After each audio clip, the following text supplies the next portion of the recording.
Today we're going to talk about the critical role of ultra-processed foods and how they've been impacting obesity, particularly amongst the youth. And it's coming right up. Obesity has been rising a lot in America, not only in adults, but also in youth. And one of the things that has not been talked about a lot is the role of processed foods in its genesis. It can be defined as formulations, mostly of cheap industrial sources of dietary energy and nutrients, plus additives, using a series of processes. And there's a few things to focus on here. First is that these sources are usually cheap and they're usually industrial. So whether you're looking at carbohydrates, fats, or proteins, they tend to be the lowest quality and the easiest to manufacture at scale. That makes them cheap and therefore profitable. Also, the thing is to focus on the additives and the fact that there's a series of processes. So you're moving away from natural foods the way they appear in nature.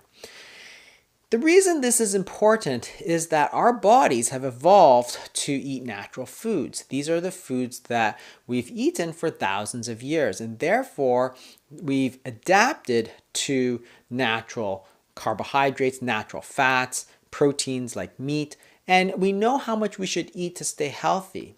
When we start processing that, we interfere with our body's ability to know how much to eat and when we should stop eating.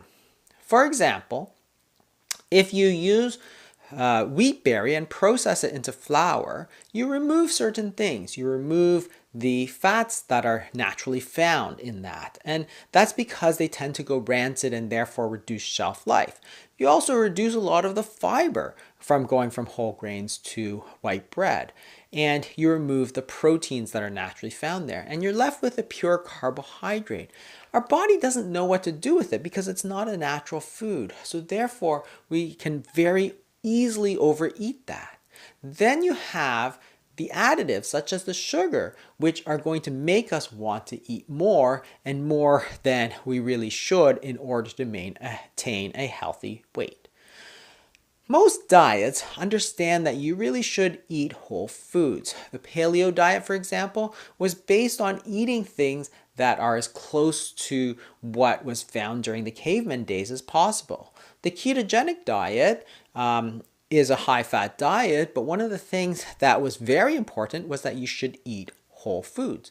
A plant-based diet is not that healthy if you're just eating chocolates and pizza, but now people talk about a whole food plant-based diet because you want to eat things close to nature.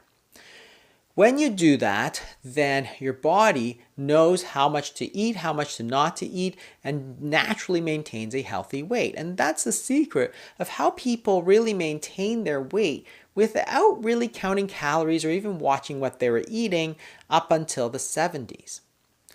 By the 1970s, the diet industry really got going. The Dietary Guidelines of America in 1977 recommended a low-fat diet. The problem with the low-fat diet was that when you took out all the fat from these natural foods, it didn't taste very good and people didn't like them. So the government encouraged companies to develop these processed foods specifically in order to lower the amount of fat that's contained in it, thinking that that would be healthy for us.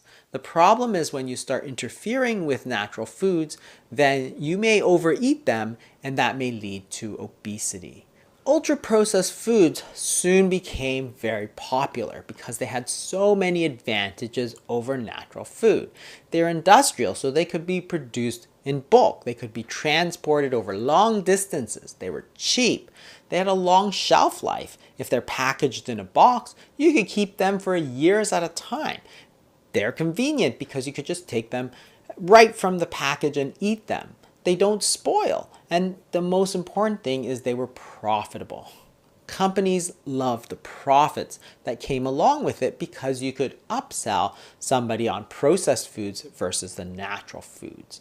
But what effect does eating all this unprocessed versus highly processed foods have on your weight? Recently, several studies have looked into this question, and the answers are concerning to say the least. In this study, 20 adults were put in a metabolic lab and they were given meals that were matched for calories, energy density, macronutrients, sugar, salt, and fiber. The only difference was that one group had unprocessed foods or natural foods, and one group had ultra-processed foods, and they could eat as much or as little as they want. And over a 2-week course, they would determine which one they ate more of. On average, it turns out that the ultra-processed diet, people tended to eat 500 calories per day more, especially the processed carbohydrates and the fat. And over that 2-week period, you saw that it was correlated to an increasing weight. You can see the effect of eating the natural diet as much as they wanted was that people in 2 weeks would lose about 1 kilogram or almost 2 pounds, compared to the ultra-processed diet where they would gain approximately 2 pounds. This is especially concerning when you consider the amount of ultra-processed foods that we're eating. A study from 2009 showed that the average diet is almost 58% composed of ultra-processed foods. And more recent data looked at the diet of youths. In this study, they looked at how much ultra-processed foods U.S. youth were eating over the last 20 years. And over that period of time, you see that there's been a very steady increase, even amongst the very young, aged 2 to 5. In the older youth, by the time you get to 2017, 2018, upwards of 65 to 70% of all the calories that they were eating came from ultra-processed sources. That's a real problem if their bodies simply don't know how to handle it and they're eating more than they should. When you break it down into more foods that they're eating, you can see that certain foods have increased significantly over that period of time, whereas others have gone down.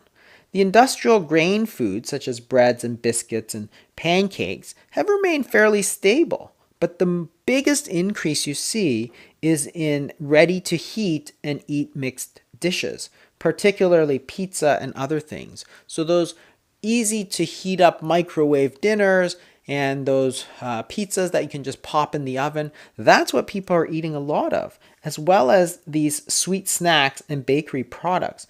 They show a huge increase from 1999 to 2017. On the other side, if you look at sugar-sweetened beverage, the news is good. People have been drinking significantly less sugar-sweetened beverages as well as diet soft drinks, although fruit drinks have gone up. The problem overall, though, is that when you look at the total amount of unprocessed or minimally processed foods, it's gone from 28.8% in 1999 down to 23.5%, whereas the ultra-processed group went up from 61.4% to 67%. So when we consider the effect of these ultra-processed foods and the fact that they're getting more and more prevalent, perhaps what we need to do is focus a little less on the specific mix of vegetarian versus meat or carbs versus proteins versus other things, and focus just on eating natural foods. The key reason for these ultra-processed foods is that they're so convenient. We're always eating on the run. There's no time to cook. Nobody has time to go shopping and so on. So we naturally gravitate to these ultra-processed foods, which turn out to be highly processed and very profitable. So they get pushed onto us when we're busy going out to do other things, such as taking the kids to their program or working. Well, we think, well, we're going to get something to eat, and maybe it's low fat or maybe it's low carb, but there's a processed food that's going to fit that bill. Don't make that mistake. Instead, maybe what you should do is say, hey, if you don't have time to eat, maybe don't eat. And that's where fasting is going to really help, because then you can reduce the number of meals that you need to eat if you're following a specific diet, and make sure that you're eating natural foods that you have time to prepare at the time you need it. Thanks for watching, everybody. I hope you learned something this week. If you did, maybe share it with a friend. They might learn something too. And if you could do me a favor and hit that like button so that other people can find this video, I'd really appreciate that. Thanks so much.